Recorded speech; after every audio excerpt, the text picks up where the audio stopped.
c'est magique. On voit des séracs, on voit la neige, on voit surtout l'émotion en fait dans le visage des gens, parce qu'on s'est vraiment tous soutenus les uns avec les autres. Et on arrive, en fait, on n'a même pas de mots. On s'embrasse les uns les autres, on pleure. Les guides nous félicitent et chantent. Enfin, c'est vraiment une ambiance qui est totalement à part. Portrait d'une habitante de la Clusaz en Haute-Savoie, Flora Lambert. Bonjour Flora. Bonjour. Défi personnel relevé, le Kilimandjaro. Vous êtes à peine de retour. Défi relevé. Alors pour rappel, le Kilimandjaro, c'est 5895 mètres. C'est en Tanzanie. Qu'est-ce qui vous a poussé à relever ce défi ? Alors en fait, j'ai une agence de voyage et l'idée, elle a été initiée par notre réseau d'agences de voyage indépendantes qui s'appelle Célif Travel.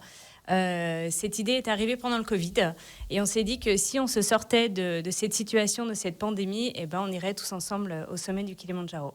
Donc à la base, c'était une sorte de pari de si tout va mieux, on va aller là où ça va aller encore mieux, prendre de l'air frais, du bon air. Du bon air et surtout en fait un esprit de solidarité et de bienveillance, parce qu'on a été quand même pas mal éprouvé par la pandémie. Moi j'ai créé l'agence fin 2019, donc 3-4 mois avant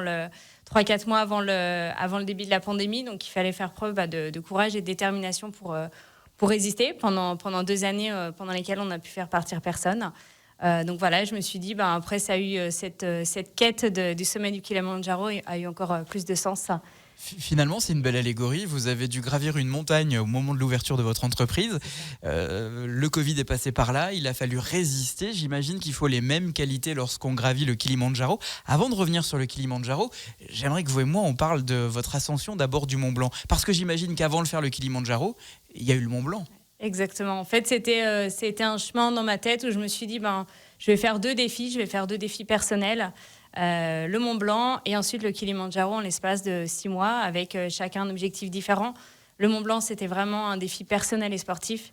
Et le Kilimandjaro, clairement, c'était l'aventure humaine. Et, j'ai été au-delà de tout ce que je pensais avoir. Alors là, on se prépare, on va au Kilimandjaro, vous et moi. Avant de partir, je pense à quoi en premier ? Je pense déjà à ma préparation physique. Ça part mal pour moi. Forcément, ça demande quand même quelques mois de préparation physique sur des sports d'endurance, du vélo, de la natation, de la course à pied, de la marche évidemment, et aussi une bonne préparation du matériel technique. On a des écarts de température importants, donc l'idée en fait de travailler avec les superpositions de couches, c'est vraiment important et le matériel est vraiment à ne pas négliger pour ce type d'ascension. Donc on se prépare par de l'entraînement, on a du matériel bien équipé parce qu'effectivement on peut passer d'une température très chaude à une température qui est pour le coup très froide. Qu'est-ce qu'il faut savoir d'autre avant de partir en Tanzanie pour gravir le Kilimandjaro, Flora ? Je pense qu'il faut aussi être prêt mentalement, il faut avoir aussi un objectif personnel d'ascension. Oui, mais j'imagine d'ascension. que si jamais on décide d'aller faire le Kilimandjaro, on est déjà prêt mentalement, non ? Oui, on est déjà prêt mentalement. Et cela dit, c'est un sommet qui peut être presque accessible à monsieur et madame tout le monde. C'est pas le sommet le plus difficile, c'est pas l'ascension la plus dure. Elle demande pas d'équipement technique, on n'est pas encordé, on n'a pas de crampons. Et je pense que beaucoup de personnes, et les personnes avec qui je suis partie, font justement partie de monsieur et madame tout le monde, et on est tous arrivés au sommet. Par rapport au Mont Blanc, du coup, le niveau de difficulté est plus simple ? Plus simple, effectivement. C'est intéressant. Pour ma part, j'ai trouvé ça beaucoup plus simple. Parce que si j'ai l'habitude de faire de la randonnée dans le massif des Aravis un petit peu partout, alors que là, les personnes qui étaient avec moi, c'était vraiment clairement des novices, pas forcément sportifs, mais avec un bel état d'esprit de bienveillance, de solidarité. Et en fait, l'union a vraiment fait la force de ce groupement et c'est ce qui nous a permis d'arriver tous au sommet. On file en Tanzanie, on arrive en Tanzanie, on est au pied du Kilimandjaro, qu'est-ce qu'on voit ? On le voit en haut et on se dit waouh, on a encore du chemin à parcourir, mais on va y arriver. Et en bas, il se passe quoi ? Racontez-nous, c'est quoi les coulisses ? Est-ce que c'est comme par exemple dans la vallée de Chamonix, avant de faire de faire l'ascension du Mont Blanc ? Est-ce que c'est très différent comme ambiance ? C'est très différent, mais déjà il fait beaucoup plus chaud. Et quand on arrive en bas, il y a un énorme camion qui arrive. On se dit c'est quoi cet énorme camion ? Et d'un coup, les portes s'ouvrent et on voit tous les porteurs qui sortent avec tout le matériel. Et là, cette image, en fait, elle nous prend au tripes parce qu'on se dit toutes ces personnes, une centaine, on était nous 30 à partir. On avait un staff de 100 personnes. Et là, de les voir tous sortir, de s'agiter, de s'organiser, vraiment, ça, c'était une image très, très forte. L'ascension commence, on est quoi, sur des chemins balisés ? C'est quand même très bien organisé ? Alors, en fait, on s'est très bien organisé. Sur le Kilimandjaro, il y a 6 voies pour accéder au sommet. Nous, le choix a été fait d'avoir la voie Machamé qui se fait en gros sur 7 jours. C'est celle qui permet la meilleure acclimatation et qui a surtout les paysages les plus diversifiés et vraiment on en prend plein la vue. Justement, j'allais y venir. Ces paysages, décrivez-nous. Qu'est-ce que vous avez vu ? Est-ce qu'il y a une faune ? Est-ce qu'il y a une flore ? Est-ce que c'est finalement très similaire à ce qu'on connaît ici au Mont Blanc, aux Aravis par exemple ? C'est totalement différent. La première étape, on est vraiment dans la jungle, donc il y a énormément de végétation. Il y a des petits singes qui sont de tous les côtés. C'est vraiment magique. Et ensuite, on traverse des paysages volcaniques, désertiques. Il y a tout un passage au milieu de ces naissons vraiment géants, ces énormes plantes. Au sommet, c'est le glacier, c'est le sérac, c'est les fameuses neiges éternelles du Kilimandjaro. Elles seront peut-être pas éternelles longtemps, mais en tout cas, d'avoir pu les voir de mes propres yeux, les toucher cette neige, c'était incroyable. Est-ce qu'effectivement, on connaît aussi la problématique du dérèglement climatique au Kilimandjaro, comme on peut le voir dans nos différents massifs ? On est en plein milieu du mois de février et il fait très doux en ce moment. Est-ce que c'est la même problématique en Tanzanie ? Oui, ils ont également la même problématique où ils sont tout à fait conscients que les neiges qui sont au sommet, il y en a beaucoup moins et que d'ici quelques années, malheureusement, il n'y en aura plus. Donc c'est vraiment à l'image de ce qu'on a ici en local aussi. C'est pas une vue de l'esprit quand on parle de dérèglement climatique. Ça touche ben et bien toute la planète finalement et c'est important de le signaler. On continue de gravir évidemment cette montagne qui est le Kilimandjaro. Vous faites des pauses 7 jours pour vous rendre jusqu'au sommet. Vous l'avez dit, c'est une ascension qui est facile. Alors les escales, elles se font comme chez nous dans des refuges ? Alors non, l'ascension facile pour ma part, ça n'a pas été difficile à proprement parler. Les autres l'ont trouvé beaucoup plus dur. Ça reste quand même une voie sportive. Effectivement, on dort non pas dans des refuges, mais nous sommes en bivouac. On est dans les tentes, okay. Donc peu de confort, pas de douche. On est dans des conditions quand même rustiques, mais qui sont largement compensées par une équipe sur place qui est vraiment incroyable. Ils se plient en 4 pour nous. On arrive à chaque camp, les tentes sont montées, nos sacs sont prêts à être déballés. On nous amène une petite bassine d'eau chaude pour une petite toilette le soir. Vraiment, on a du personnel qui est aux petits soins pour... à 4000 mètres, ils nous faisaient du popcorn. Enfin, c'est des petits détails, mais moralement, en fait, ça nous maintient et ça nous donne envie de continuer, même s'il y a des moments qui sont plus difficiles que d'autres. À partir de quel moment il y a un changement, une inversion de température ? On part, il fait très chaud. À quelle hauteur du Kilimandjaro on se dit « Ah, là, on ressent un peu le frais quand même » ? Je dirais à partir de 4000 mètres. En tout cas, la journée, il faisait finalement assez chaud, assez doux, en tout cas. Oui. Par contre, plus effectivement on monte en altitude, après, tout va dépendre aussi du vent. 4000 mètres, on a quand même plusieurs épaisseurs. Et la nuit, effectivement, on a quand même une période de gel. D'où l'importance aussi d'avoir le bon matériel technique. On est au sommet du Kilimandjaro, on est à 5895 mètres. Qu'est-ce qu'on voit ? Racontez-nous. On voit, c'est magique, on voit des séracs, on voit la neige, on voit surtout l'émotion en fait, dans le visage des gens, parce qu'on s'est vraiment tous soutenus les uns avec les autres. Et on arrive, en fait, on n'a même pas de mots. On s'embrasse les uns les autres, on pleure. Les guides nous félicitent et chantent. Enfin, c'est vraiment une ambiance qui est totalement à part. La descente, comment ça se passe ?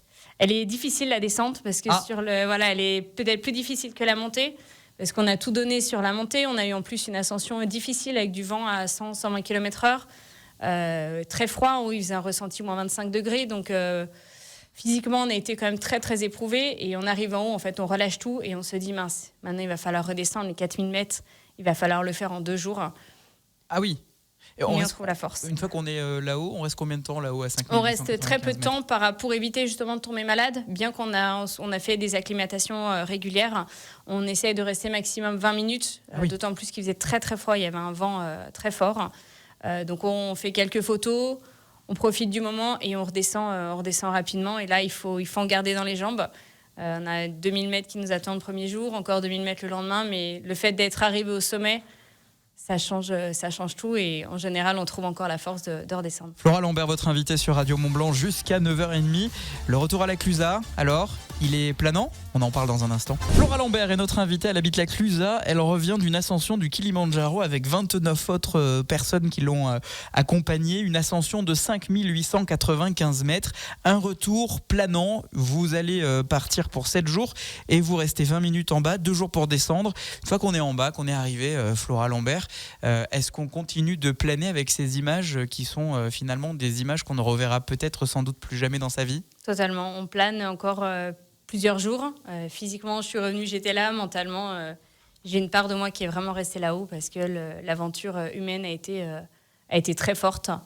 Et en fait, le fait de couper de tout, de couper le téléphone, en fait, on retrouve des liens humains d'une grande force et on a créé des liens d'amitié comme si ça faisait 10 ans qu'on se connaissait. Vous avez déclaré que la montagne est un terrain de jeu vraiment ressourçant au quotidien. En quoi la montagne est un terrain de jeu vraiment ressourçant selon vous ? Pour moi, c'est un espace de liberté. C'est un endroit, en fait, on est au milieu de nulle part et on se sent tout petit.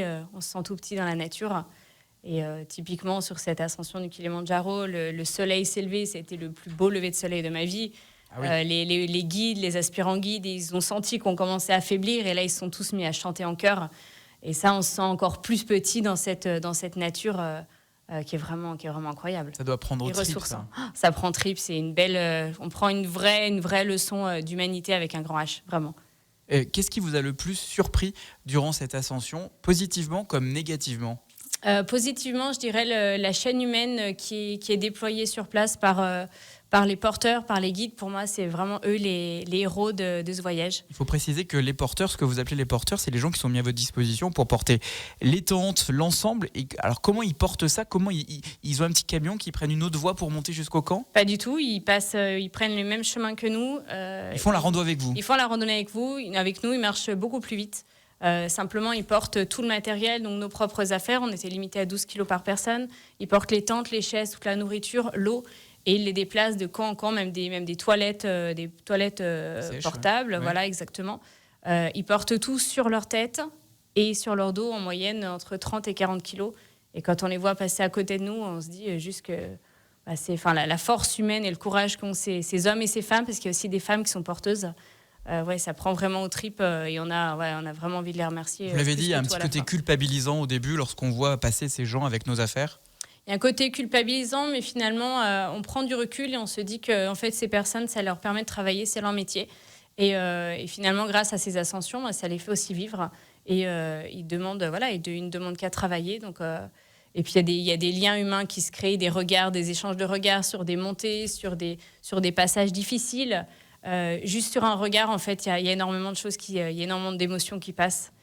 Et c'est ce qui est très fort. C'est ce qui vous a surpris sur le côté positif, finalement, l'aventure humaine et les liens humains que vous avez pu créer, tant avec les autochtones qu'avec les gens avec qui vous avez fait cette ascension. Il y a des choses qui vous ont surprise négativement, qui vous ont peut-être même mis en colère dans cette ascension. Je dirais effectivement sur le petit point je dirais négatif, c'est sur cette dernière ascension quand on voit des déchets. Vraiment sur la partie finale entre 4600 et 5800 mètres, il y a des déchets par terre. Donc, quel type de déchets ? On retrouve des chaufferettes pour les mains, pour les pieds, des petites bouteilles de coca, des papiers, des emballages. Et c'est choquant de se dire qu'à cette altitude-là, les gens ne prennent pas soin de la montagne. Pourtant, je pense que c'est des gens qui ont cet amour de la montagne cette et fibre. de l'espace, de cette fibre. C'est vraiment la seule partie où j'ai retrouvé le plus de déchets. Et je me suis dit que il y avait vraiment un souci quand même sur en termes d'environnement et de respect de cette montagne. Quand on est de retour, on arrive à la Clusaz, on retrouve sa famille, on vient à Radio Mont-Blanc raconter son expérience. Qu'est-ce que vous avez dans la tête, la Flora Lambert ? Est-ce que vous avez envie de repartir quelque part ? Ah oui, j'ai envie de repartir. Faire une nouvelle montagne, Exactement. l'Everest par exemple ? Non. Non, je tente. C'est effectivement, ça donne envie de repartir, ça donne envie de revivre ces émotions, ce dépassement de soi et cette cohésion d'équipe qu'on peut avoir. Donc j'ai créé des liens très forts et on a déjà envie plusieurs de repartir, de faire un challenge, une montagne, quelque chose ensemble. Sur l'aventure humaine, ce que vous avez appris, c'est des liens qu'on peut créer avec des inconnus. Lorsque l'on est comme ça dans une ascension qui est ô combien importante, 5895 mètres, je le rappelle, pour le Kilimandjaro, est-ce que ça donne envie de finalement copier-coller ce que vous avez appris, ces rapports humains que vous avez appris avec ces inconnus pour votre vie au quotidien ? Totalement, parce qu'on voit les choses différemment en termes de bienveillance, en termes de solidarité. On a eu des mots très forts les uns pour les autres, sans pour autant se connaître.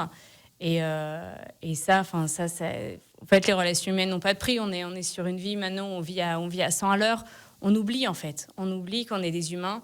Et dans ces moments-là, en fait, on est tous égaux, on est tous au même niveau. Et on se laisse totalement transporter.